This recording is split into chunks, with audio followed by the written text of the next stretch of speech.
Something twisted my brother's head clean off. I found out what it was. Eternal fuck-up. Though you pretended to be kind to him, secretly, deep down you were happy to play the role of the favored son. Sometimes, it even made you happy to hear your mother ranting at him, refusing him meals as he cried in his room, knowing that his misdeeds only made you look all the better. No, I said, trying to wriggle my neck free. Is that what Maddie said? I was a good brother.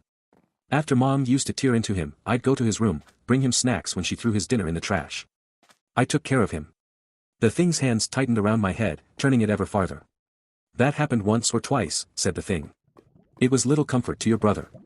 More often than not, he went to sleep hungry, well aware that no one loved him, least of all you. I wanted to say more, but I knew it would only bring pain. I held my tongue. Even in adulthood, you let your brother flounder, it said. It would have been so easy to help him out with a few $1,000s. You knew he was destitute, selling drugs to make ends meet. He would have blown that money in a week, I said. Might have gone on a bender, gotten himself killed. No, it shouted, growing angry at me now. You were selfish. You wanted to see him twist in the wind. You wanted to be superior. It twisted my neck 5 more degrees. I could feel the skin growing tight as it twisted, the muscles beneath straining against the black hands. Why are you even here? It asked. You never visited when he was alive. Perhaps it actually frustrated you to see him getting his life together. Or is it Elizabeth? You always felt she was too good for Maddie. But you always secretly had a little crush, didn't you? Maybe now that he's dead, no, I said, and hot tears were starting to roll down my face. I was just trying to be a good brother.